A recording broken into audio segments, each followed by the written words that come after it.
This week's Eldritch Lorecast, we blemish our souls by talking about why NFTs have the tabletop RPG industry so upset, and we also talk about how to introduce homebrew rules to your games of 5th edition. All that and more right now.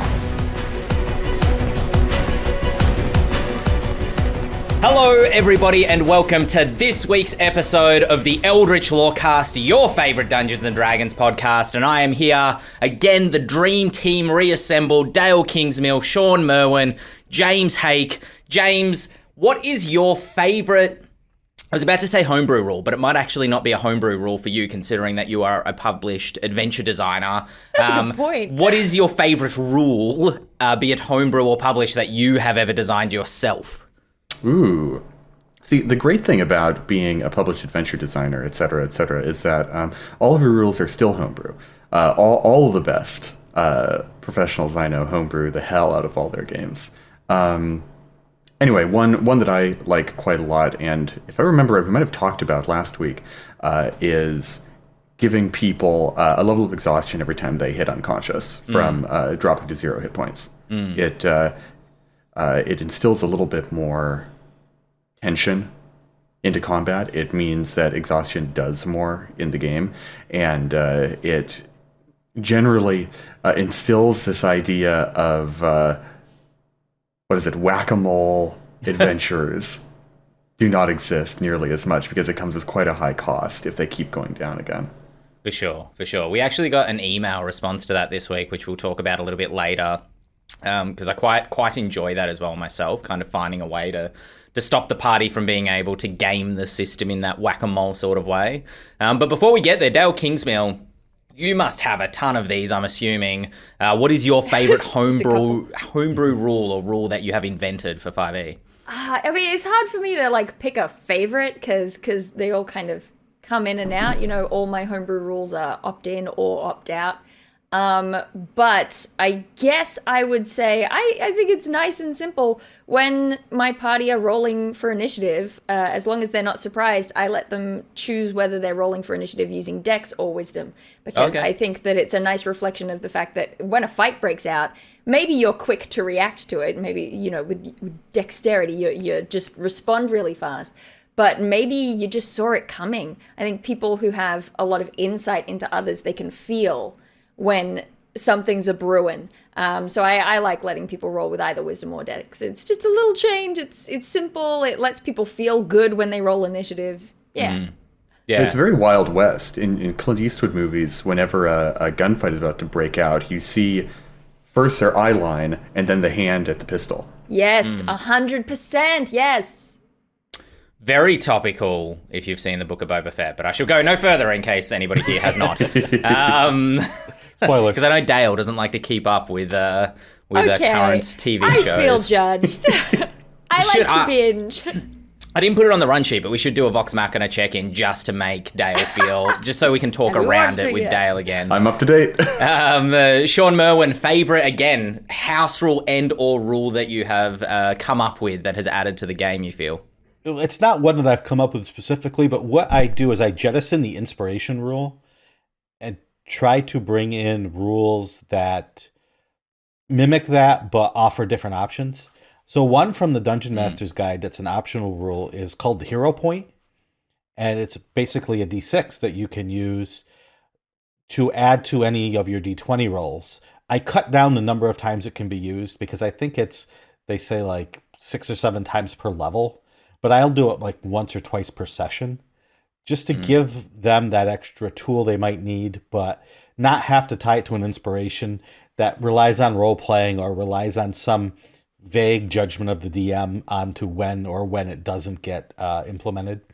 And the other thing that I love from Ghostfire Gaming is the Beast Pool, where it's sort of a inspiration type thing where the pool builds up either for the DM to use or for the players to use. That's what we're doing right now in the campaign I'm running because I'm running Fables. And so we're using that. And I'm sort of implementing pieces of it as we go. How are you finding that? Because I want to implement that in my campaigns as well, especially because For those that don't have the campaign guide, a quick explainer of it to my understanding, and Shawn, you might have read it in more detail than me, but is basically the players have a pool of like D6s, I think it is, and the DM has a pool of D6s, and when the players make like altruistic or positive choices, they get a dice in their pool that they can kind of spend like Bardic Inspiration. And when they make negative or selfish choices, or if we go to the alignment chart, like evil choices per se, then it puts a dice in the DM's pool so that they can roll. They're like, this monster is really going to mess this party up. I'm going to add a D6 to this dice roll in a Bardic Inspiration type fashion. How do you feel that's working with the group, given that people might have different interpretations of like, and we've talked about this on the podcast before with alignment, different interpretations of like what should constitute when a dice goes in what pool? Like what's your way of handling that? Or are you pretty on the same page with your players? It's really more story related than good or evil. So, I don't say, oh, that was an evil act, but if it's something that sort of goes against the flow of what the party is hoping to achieve, what their goals are, and using negative tactics to achieve that, as opposed to using positive tactics, is more where we're leaning toward. And it's much more, the pool is actually much more broad than just a D6 for Bardic Inspiration. That's one way that you can use it, but there are many things that you can do both with the Beast Pool and the Players Pool. The name of it is Resolve Pool. It's the Resolve Pool. And so like you can use 3 dice from the Resolve Pool, for example. I don't know if this is the exact rule, to roll those dice, and that's the number of gold pieces that you can say, oh yeah, we need a grappling hook. Oh, no one has a grappling hook? Oh, we're going to use 3d6. Oh, look, we got 10. We could say we have the grappling hook. We just happen to have it. Something like that is also the way to use it. There's actually a long list of things that the rules suggest. And so I'm going through the list, and we're like using little pieces of it at a time to see what works, what doesn't, what's a little clunky, what is buttery smooth. Yeah, great. What works for your specific game.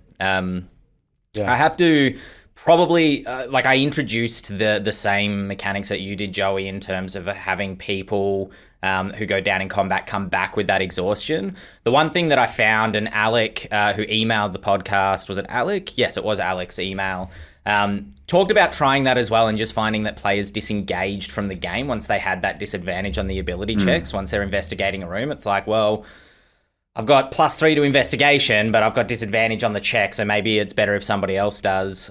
So the one change I made, which I talked about briefly last week as well, was that first level of exhaustion, that D4 on all D20 checks that a party member makes. And then the next time, I think it's the third level of exhaustion, when they get disadvantage on attack rolls, it's like that becomes a D8 for everybody instead. And so it's a punch to the gut, but it's not I don't know, it causes players not to disengage as much. Disadvantage seems to be, I think, like a bigger psychological problem than like actual problem for a character at any given time. Also, because there is something about D4s that feels small, right? Like, oh, yeah, I'm only losing a D4. It's fine. It's fine. Wait till you roll a 4.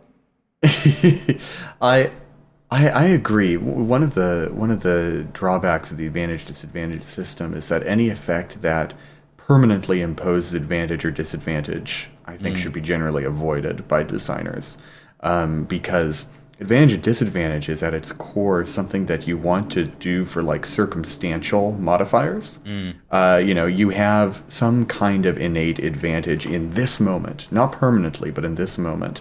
And I do think that blanket disadvantage on ability checks is a little bit, it's off kilter slightly with the rest of 5e's design. I think if I were to refine this house rule a little bit more, and if anyone else wanted to refine it a little bit more, making exhaustion go away quicker, be healed faster, not require a greater restoration to restore 1 point or something like that, have it be a lesser restoration or a short rest.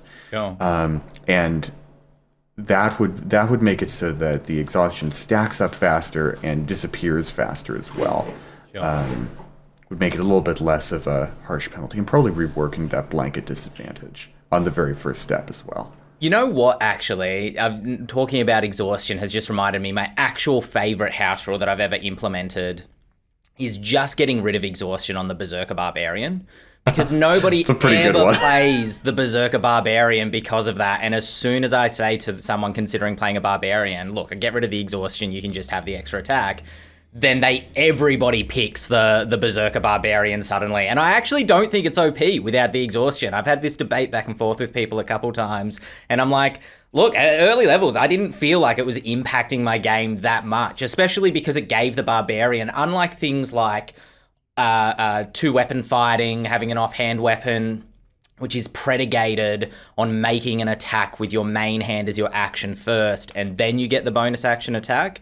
The fun thing about the Berserker's extra attack as a bonus action is that it's not predicated on anything. So the Berserker can dodge and then make the bonus action attack. They can dash into combat if the fight starts far away. It just gives them a lot more options in the combat rather than I run forward a little bit or I need to dash so I don't get to do anything this turn, which I really enjoy.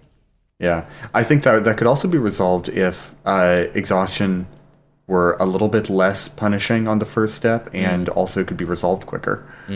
Yeah, I think they're both really good options for handling that sort of scenario. Speaking of psychologically punishing, this week we're going to dive a little bit into the general news. I debated back and forth with myself whether to bring this up on this podcast, but I thought that as someone myself who has been confused by this topic and why it's relevant to the tabletop RPGs, I wanted to do a quick explainer and discussion with the group about what the is an NFT. I'm not quite going off script, Dael, as you did last week. What the F is an NFT? And why are we talking about them in the tabletop RPG space? I know this is kind of a rage button topic for a couple people, which is totally fine.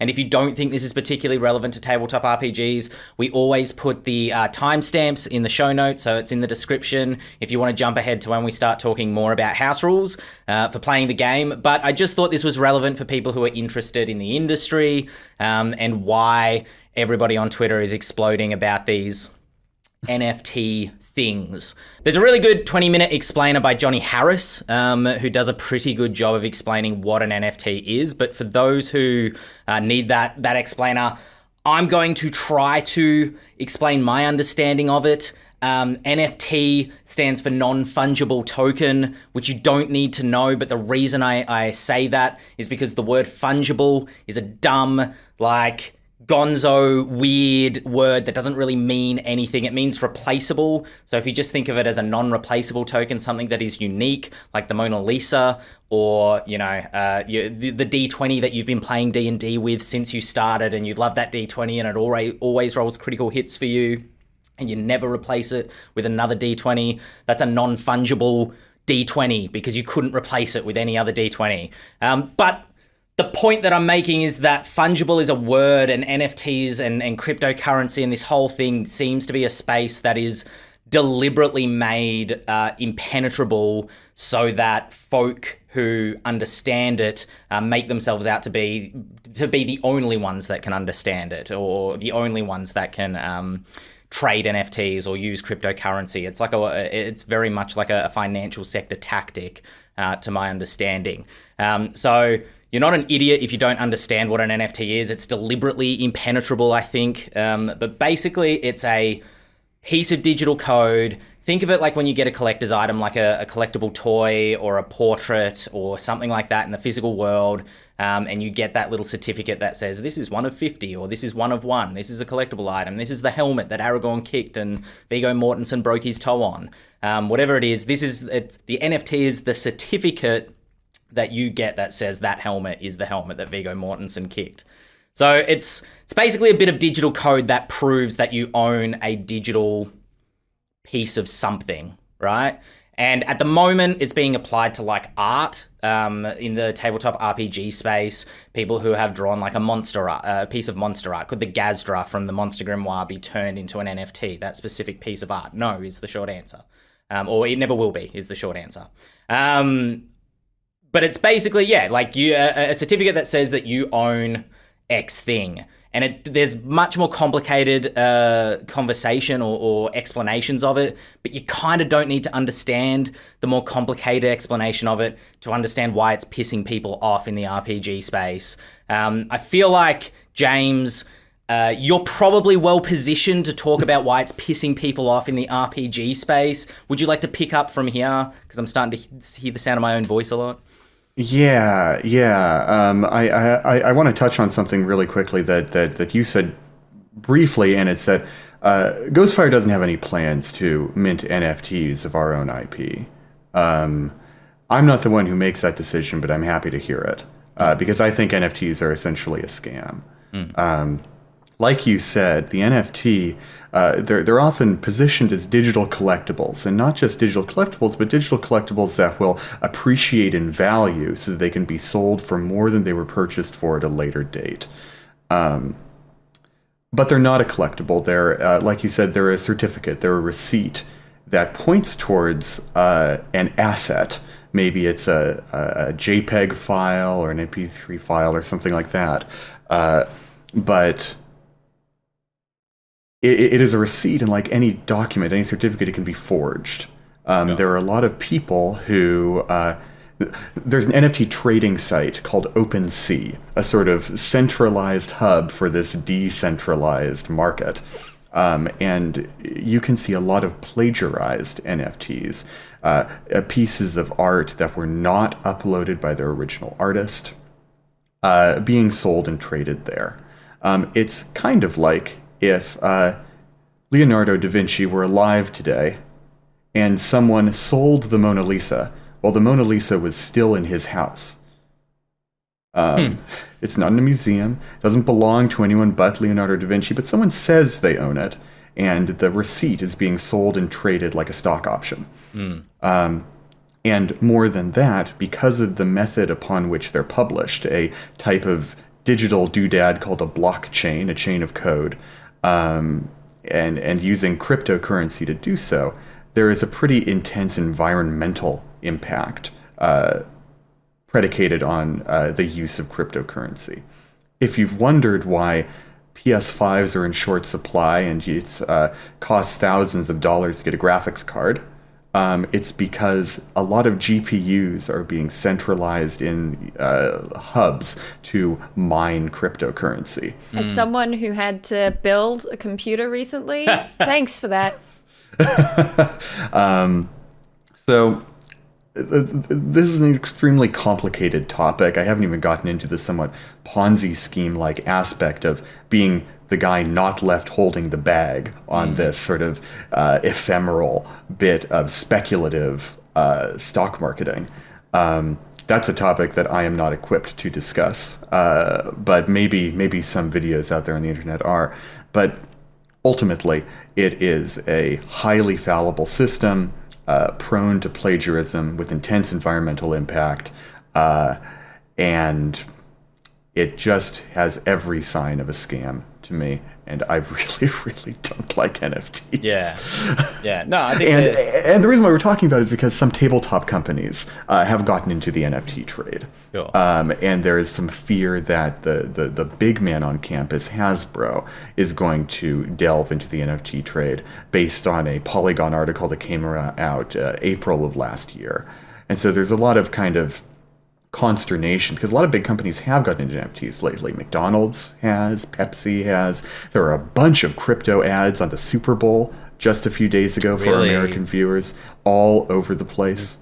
And generally, it seems like a lot of advertising money, real money, hard currency, American dollars, are being spent on trying to get people into this flim-flam currency, crypto. Yeah. There's a couple of things there that I want to touch on that you mentioned, particularly in terms of being able to like demystify a lot of this through analogy. You know, like when you use terms like fungible, NFT, cryptocurrency, blockchain, people are like, well, what is the blockchain and what is the this? And like you said, there's a bunch of videos out there that explain that. But like to analogize it, it reminds me of like the comic book speculation of the 90s and like Beanie Babies as well, which I've seen people analogize it to, which is like these things that have value because everybody agrees that they have value, but it won't keep you warm at night. You can't eat it. You can't really... You can trade it to other people now whilst it's believed to have value, but at some point, in theory, the value will go down. People will realize that these things are not useful, is my estimation of what's going to happen. Like, I'm not a genius on this stuff, but I wouldn't be surprised if in like 6 years, everybody's like, remember that weird time where everybody was buying digital code online and now it's all like worth nothing? The other thing that breaks my heart is when you talk about the graphics cards that are being bought up by people to be able to run computers. It reminds me, I used to work in a video game store and people would come in by the bucket load and buy Pokemon cards, and they'd come in and be like, how many boxes of Pokemon cards do you have?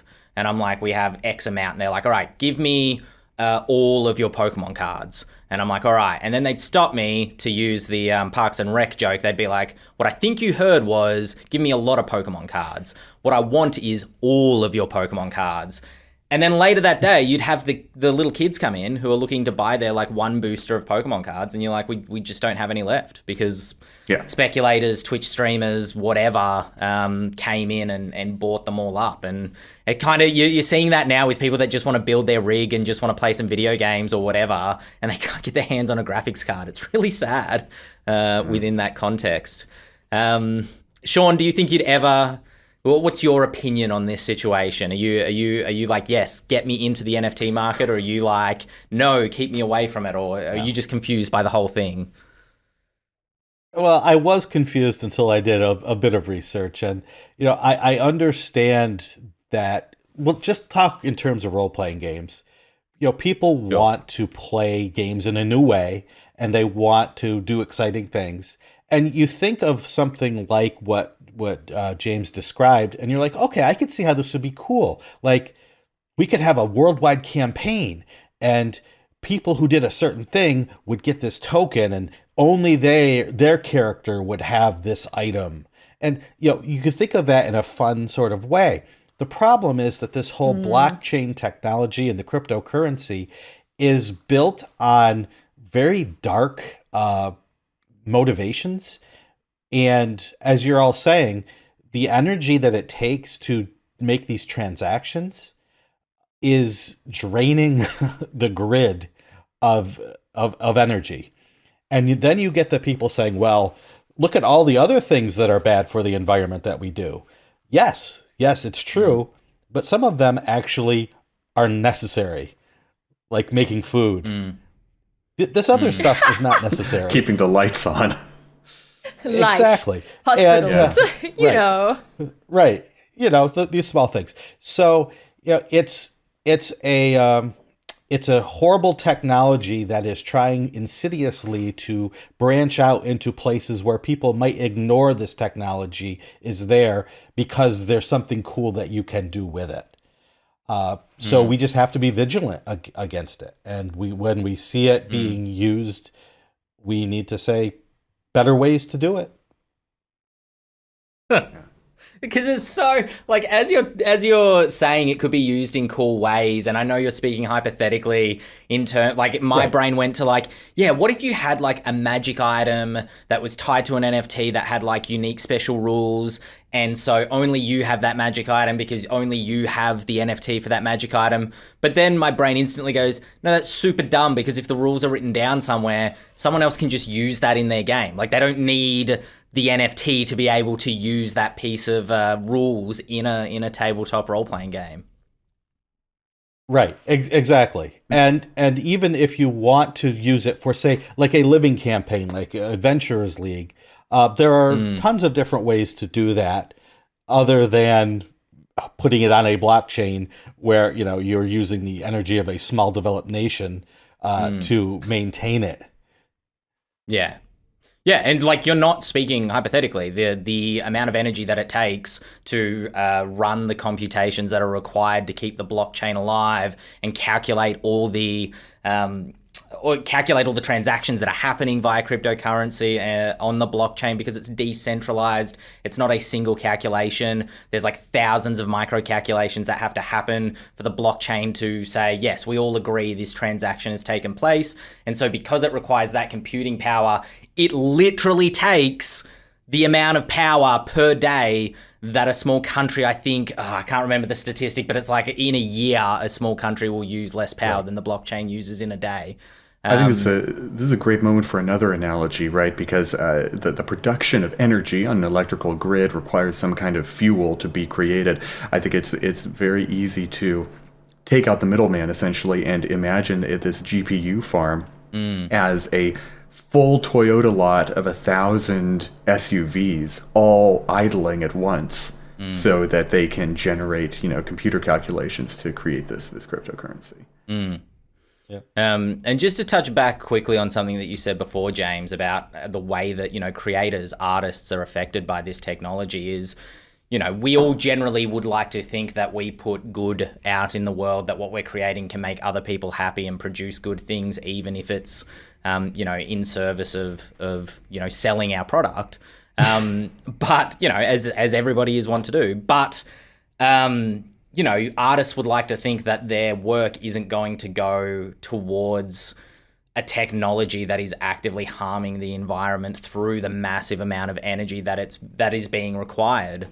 Yeah. And so an artist who creates, that Gastro, that monster piece of artwork that we talked about, the magic item piece of artwork, the landscape that's like on a double spread inside a tabletop RPG book, getting turned into an NFT, I can imagine creates a huge amount of anxiety for artists who have sold their work in service of a publisher.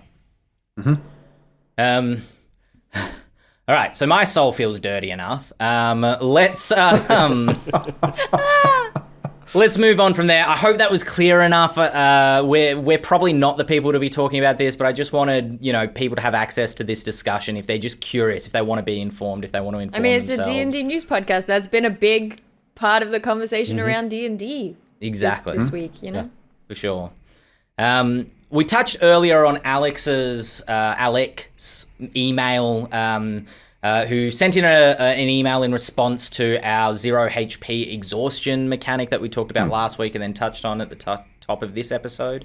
And what this actually leads me into, because they said that what they settled on after abandoning the exhaustion mechanic was actually a little injury table that was originally authored, I believe. Correct me if I'm wrong, Dael, if you kind of ported this from somewhere else, but I believe it was featured in one of your videos, an injury table for people inspired by my injury table. One of the things that I love, and Alec, I read the whole email. Thank you very much. Makes me very happy when I hear about people using stuff that I've made. What I love about it is that Alec did the exact thing that I want people to do, which is take the stuff you like from what I said, from other people who are sharing. Take the bits you like and make up the rest yourself. You can ditch the stuff you don't like. I think there's a tendency, I make these tables and rules and systems and things for my use in my game, because I'm not about to spend hours and hours and hours designing some complicated system that I will then have to completely revamp again for use at my own table. I make it for my table and I share it as is. And so part of that is that it's got all these little bells and whistles and finicky bits that other people don't love to use. So Alec has, for the record, done a bunch of work on this and changed a bunch of the stuff because he's using it for a different purpose. It's his goal is different to mine. But yeah, I'll let you finish your lead-in that you were saying. No, that basically the next thing I was going to ask was like, because I like the idea of permanent injury or grievous injury tables. Grim Hollow has its own version of it within the campaign guide.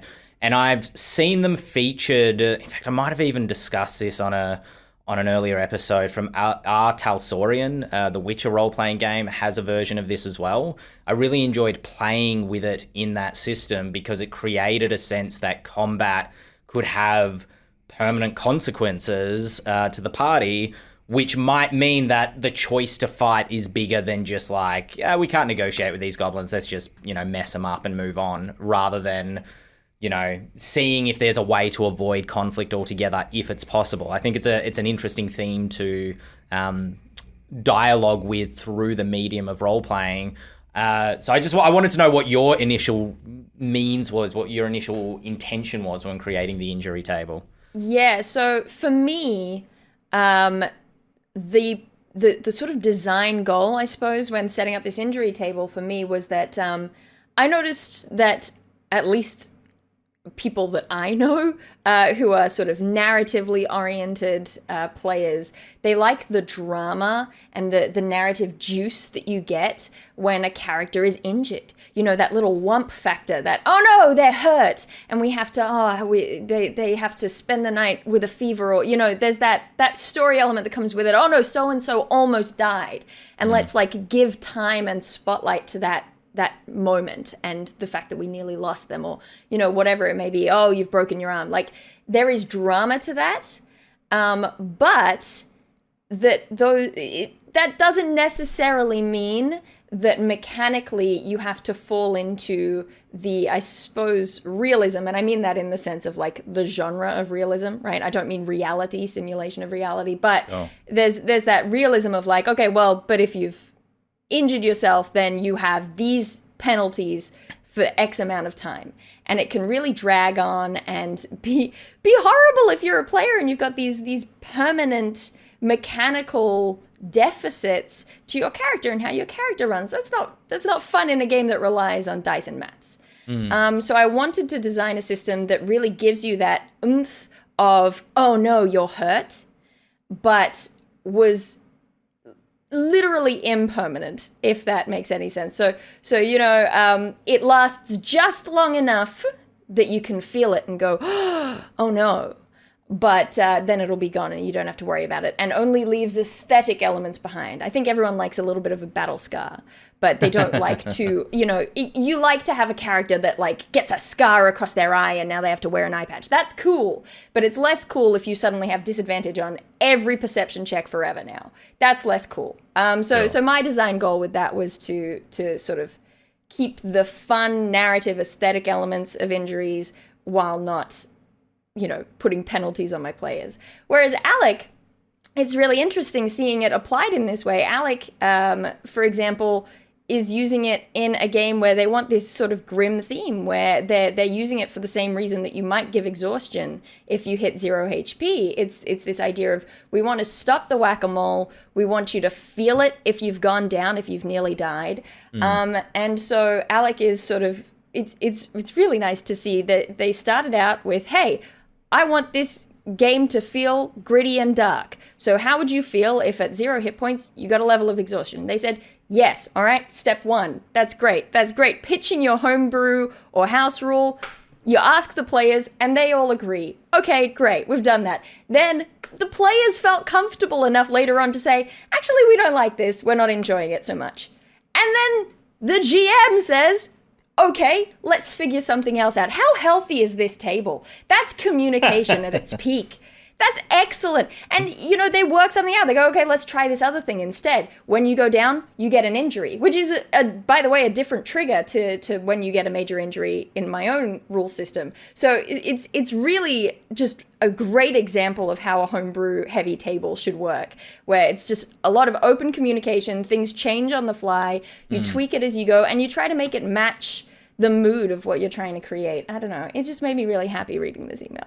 I really like the way he's implemented it. As I think I've said on every episode of this podcast for the past 5 weeks, I've been playing a lot of The Witcher 3 lately, because that's an 8,000 hour long game.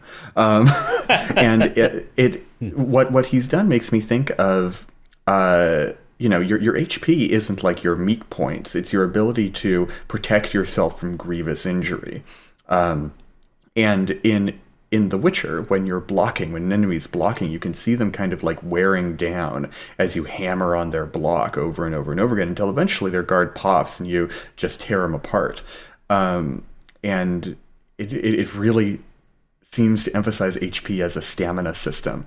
And I like it, because if you're just kind of brought back from 0, you're still at full fighting capability, but I can imagine a character who's just been drawn from the jaws of death. They're kind of woozy still. Their guard's a little bit open. So one more good hit, just something like, oh crap, and I lost the other hand, and now I'm down again.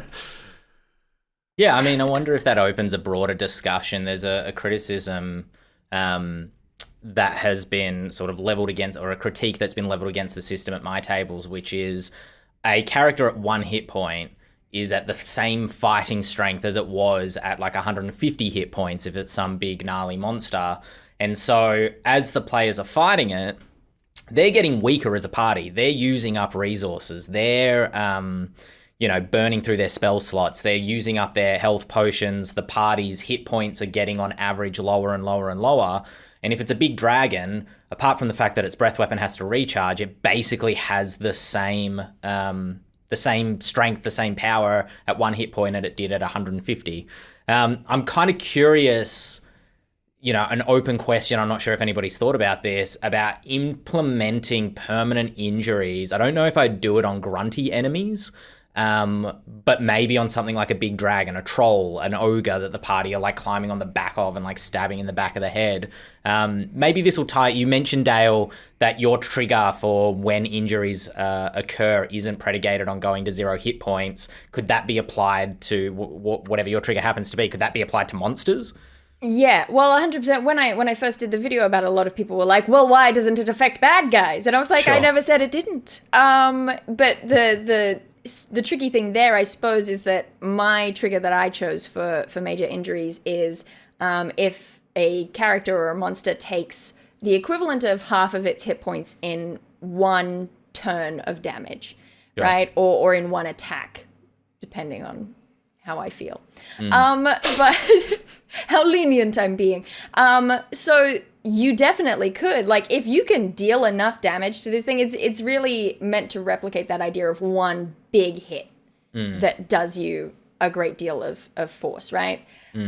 So if you can deal half a dragon's hit points worth in 1 attack, then maybe it's going to have a broken wing or something, and that's going to really help you going forward in the battle. It absolutely would in that case. But the tricky thing is that the bigger, the tougher the beastie is, the harder that is going to be to achieve.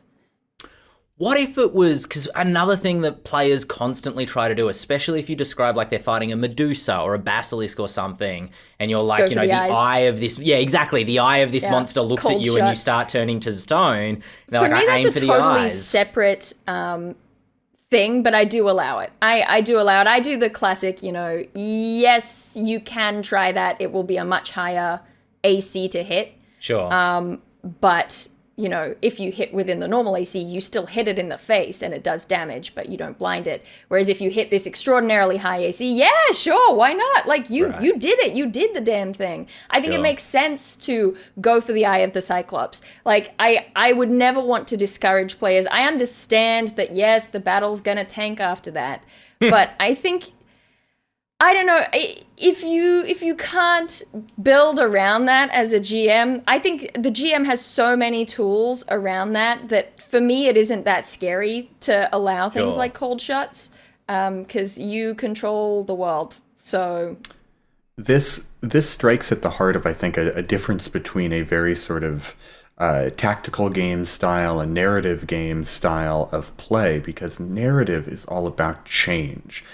Conflict happens when things are in flux, when someone wants something, can't get it, and it's like tectonic movement, right? The plates are grinding against each other in conflict until suddenly, boom, there's an earthquake. Something has changed, and a huge effect comes out of it. And for players like that, I think that being able to have a called shot, which is super high risk, high reward, it can be really fun, even if the encounter becomes a cakewalk after that. And there's even, I think, some tactical joy to it as well, because there are a lot of tactical gamers who just want to win in the most efficient way possible. But there are also GMs and some tactical. Oh yeah, sorry. Go ahead, Shawn. Well, I've found similar experiences. You talk about narrative players wanting change in the big swings and being able to see those differences. Whereas in my experience, tactical players, and I've definitely dealt with my share of those, they don't want change. They want to know the rules. They want to be able to count on those rules always being the same. So, right, a called shot for a tactical player is cool until I say, oh, and by the way, the Lich is going after the wizard's fingers because he knows that you can't cast somatic spells if he breaks your fingers. So is it okay if the Lich does a call chat to your fingers?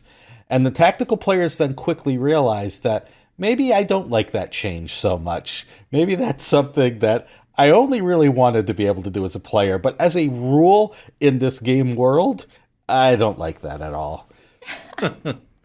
The other fun example of this I always come to from a Dungeon Master's perspective is the Hydra, because that stat block is kind of built on the idea that it's losing heads and then regenerating hit points through growing new heads, and that keeps the encounter going for a little bit longer and raises the tension, you know, as it does in the initial story, as Dael talked about in a blog post on Ghostfire's website.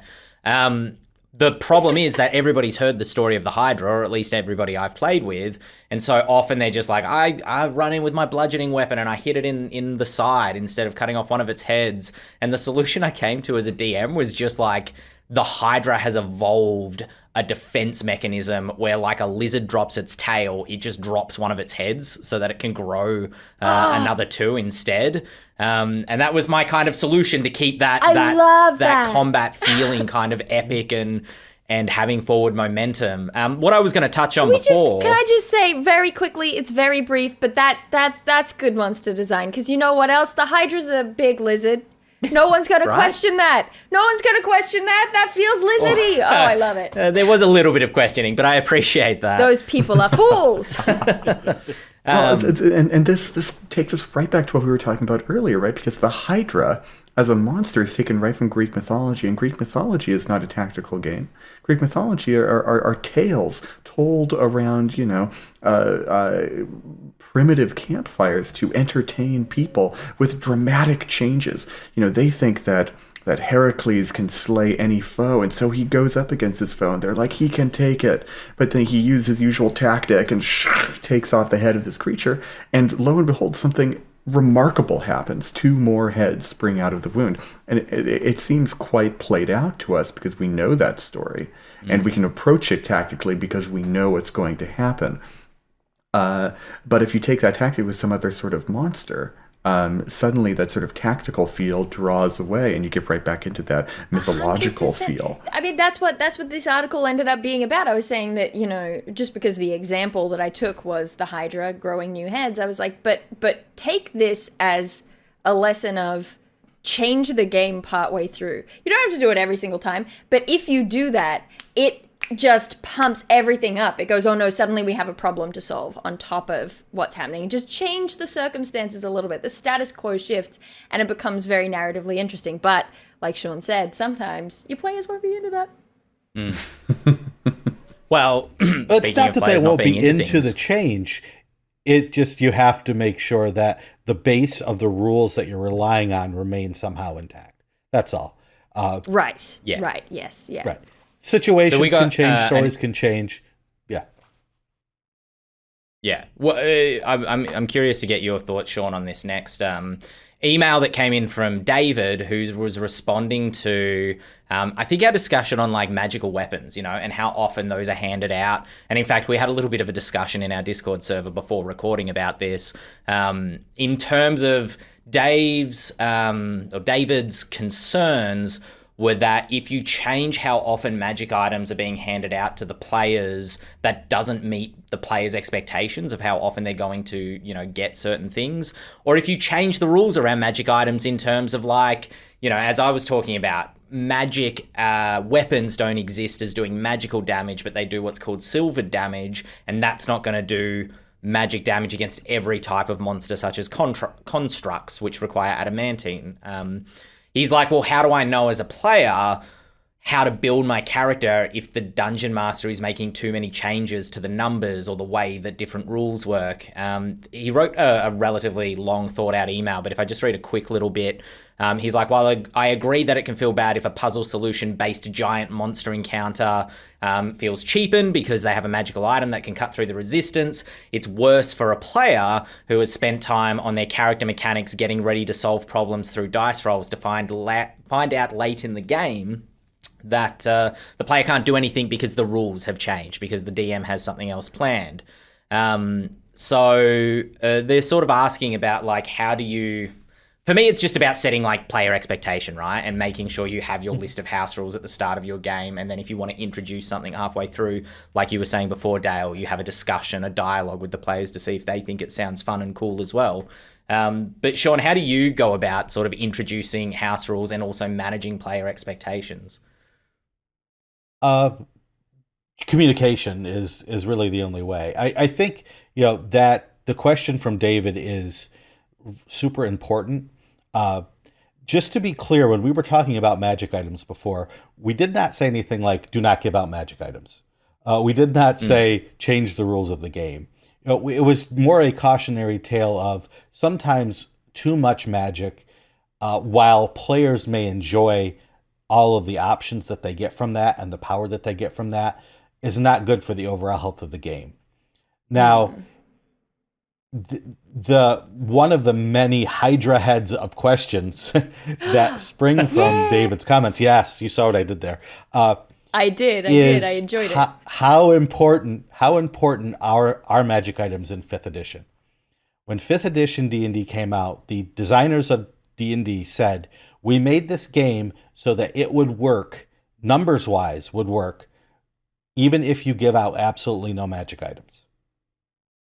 And if we take them at their word, that means that players don't necessarily need magic items in order to have the power that they need to play the game as it was written. How players feel, however, can be very different. And it's always a question of, I've dealt with players who, if you take the smallest thing away from them, or don't give them the exact thing that they think their character needs, they literally quit the game because they just, that +1 for some reason was everything to them. So we need to, both as game creators, as players, as dungeon masters, come to some sort of consensus on what exactly we want out of the game. If you as a player want to make the most powerful character ever, there's a DM and a group out there for you who will make sure that you have everything that you need to do that. What is problematic is if you are the type of player that wants that, whereas the DM wants a more balanced campaign where they don't have to pump up every single fight to the nth degree in order to make it a fun and interesting game. That's where these issues come in. So it's a matter of taste, it's a matter of experience, it's a matter of all of those things. But it always has to start with being honest, not only with the other players and your game master, but be honest with yourself. Right? Do you really need all those magical weapons? The concept of a session 0 at the beginning of a game often I think gets kind of simplified down into it. Well, let's talk about things that are like traumatic or things that we don't want to include in the game because they would cause you to have a bad time. And I think session 0 sometimes gets kind of a bad rep for that. But one of truly the most powerful things at session 0 is an incredibly broad term for just talking with people like adults about how you would most have fun playing D&D or whatever your RPG of choice is. And for games that tackle heavy topics, horror games with heavy psychological themes, I mean, that's a big aspect of it. But, how much magic items does the DM want to give out? How much do the players want to receive them as treasure? That is just as valid a session 0 topic as talking about issues of trauma that might arise in the course of playing a game. Yeah. And another thing that David's point brings up, which is important, is what happens when you make changes and everything goes haywire.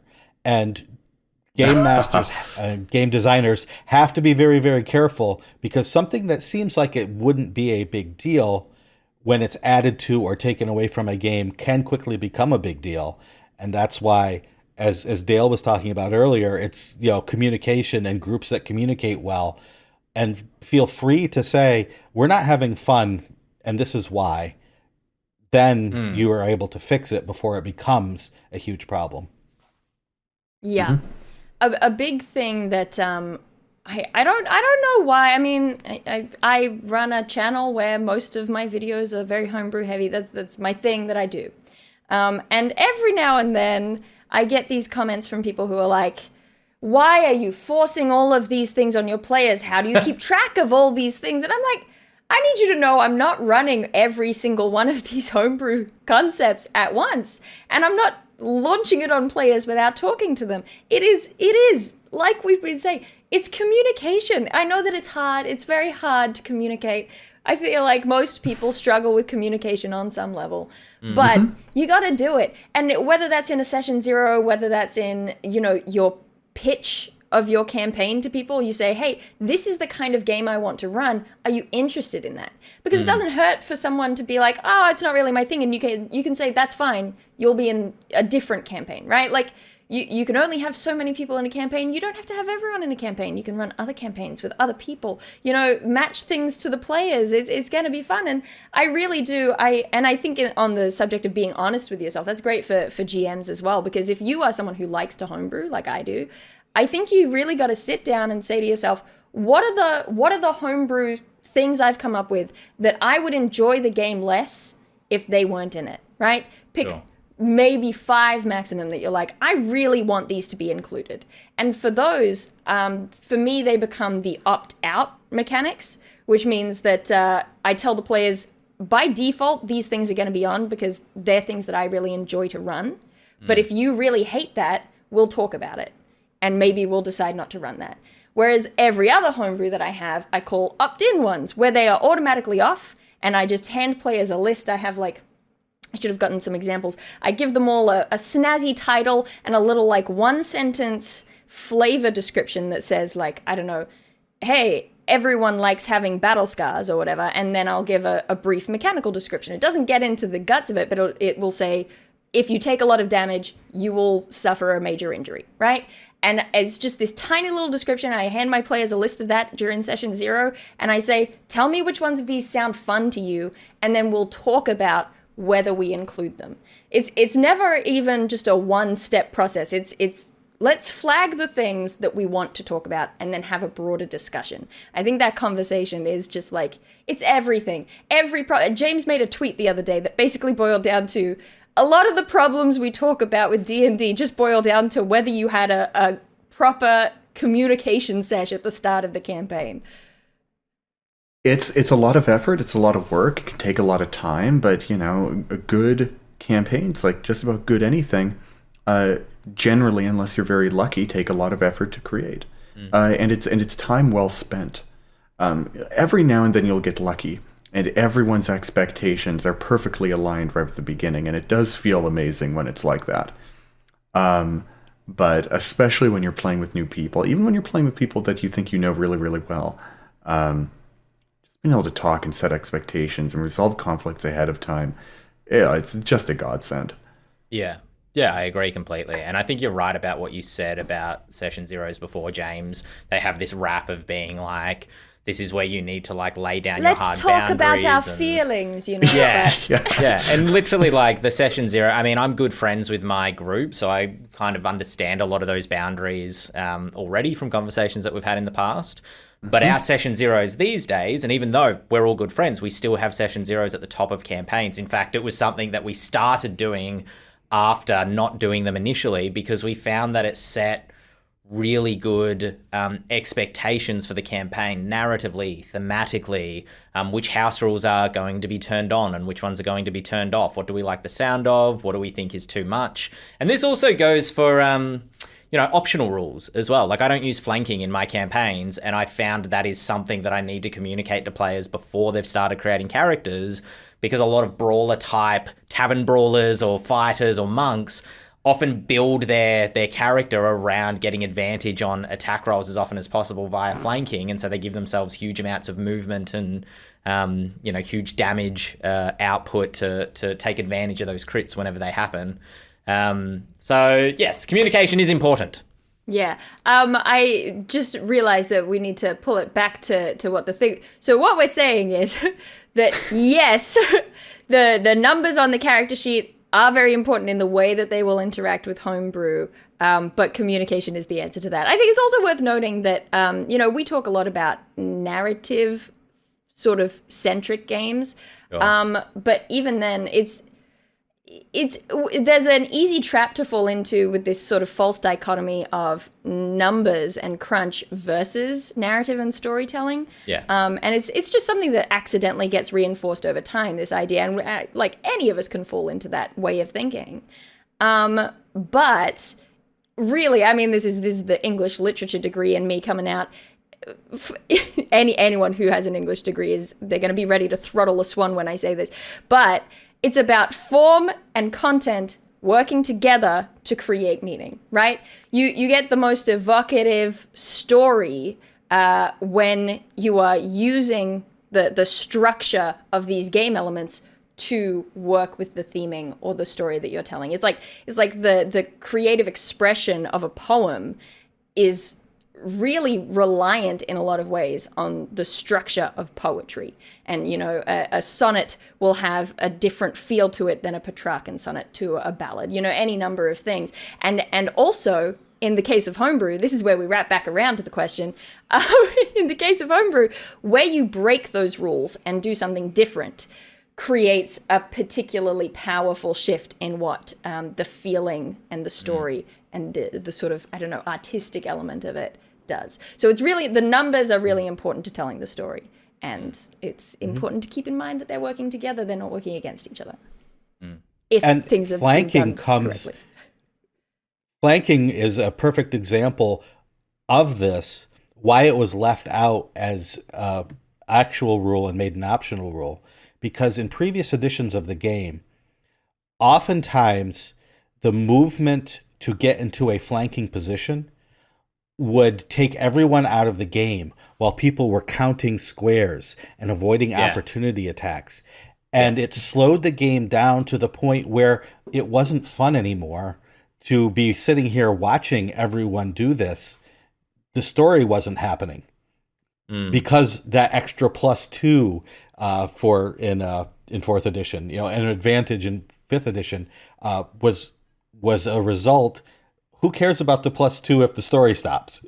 Yeah. For 45 minutes while we discuss the best path. It's a tactical consideration as opposed to a story-driven one. Yeah. This is something that I talk about a lot with my developers when we're working on Fables. Actually, is I think a really tough thing for a lot of often newer designers. When they want to design some D&D and look professional doing it, right? They're not just writing homebrew stuff where they can do what they want, but they're writing for publication, and they want to look good while doing it, is they will kind of overemphasize the mechanical heft of what they're trying to do, when really it's totally the other way around. When we design for adventure content specifically, I'm talking about here, everything the mechanics do is in service of the story. And it cannot be the other way around, because these are not, these are not Fire Emblem DLC maps we're selling. These are not tactical game tidbits. This is a story that has tactical elements in its combat encounters. And getting it backwards is not what 5e is about. It is worth remembering, even though it is absolutely legitimate to enjoy the tactics, the crunch, the mats of the game over the story. That's completely legit. But having said all that, the story is, no matter what you do, going to be at the heart of it, even if it is a very simple story about delving into dungeons and finding treasure, because that's the step that made this as a game different, or as a form of games different from things like just tabletop warfare, right? Like we have those games that are numbers forward, story second. This game, just at its heart, does place the story at the center of it, or the characters and their arc at the center of it, at the very least. Feel like strangely like there's a chicken and egg problem, like developing here of like mechanics or the mechanics or the story, and I'm just imagining like a flow chart where the arrow, that's not really a flow chart, but where the arrows just point back at the other one. It's because they're the same, Ben. Yeah. They can be the same, though. I think especially in earlier editions of the game where the tactics were emphasized really strongly, the story was more like a chronicle that was laid out of a sort of record of misadventure that occurred. And that was the story that happened. That's the story that evolved at the table because of all of these sort of tactical decisions that were made. Well, and you have to remember exactly that the sort of thing. Yeah. Oh, sorry. I was just going to say this is exactly the sort of thing that you want to have a session 0 about, right? These are kind of weird micro expectations that I think a lot of people don't really think about because they don't spend 40 hours a week Question thinking one, D&D. how do you feel about addition? Right. Go ahead, Shawn. Well, talking about how the rules inform the story in AD&D in first edition, you only got experience through killing monsters and getting treasure. There was no milestone put in place. There was no story awards. It was just you go into the dungeon, and if you want to gain a level, you beat up these monsters and you take their stuff. And there was, you think of all the classic old Tomb of Horrors and Barrier Peaks and all of those things. As cool as the story, you could make cool stories in the setting, but the Village of Hamlet really doesn't say you are in this grand drama. It's like you go to town and then there's a problem at the moat house. Go see what's there. And when you get there, you don't talk to the XP, right? Don't talk to the XP. You kill the XP so you can gain a level because that's what this story is about. So the rules themselves, push that sort of gameplay. Whereas now we are totally seeing level when it makes sense for the story. Forget about the XP you get for killing monsters. It's becoming very prevalent. I feel like there's a parallel here with the development of video games as well in terms of and there's obviously technological considerations with how video games have developed over the past sort of 40 years at this point. But it reminds me of the old school RPGs were just a sprite moving around on a map, and then you would text talk about how you would fight the monsters, and it would all be very numbers driven. Yeah, exactly. And it's evolved into, we get these video games. Not all of them are RPGs necessarily, although I treat every video game I play as an RPG. There are, these beautiful stories that are kind of coming out of them now. And I think, it's almost like narrative in the video game space is starting to take forethought, and then how do we create mechanics around this video game rather than, that might be an incorrect impression, but when I look at games like God of War and the more recent one, and The Last of Us, those, whether it's true and it might not be, but those feel like they were, this is the story we want to tell, and this is how we're going to use the technology and the mechanics of the game to tell that story and make the player feel like a God of War. It's a complicated dance. Yeah.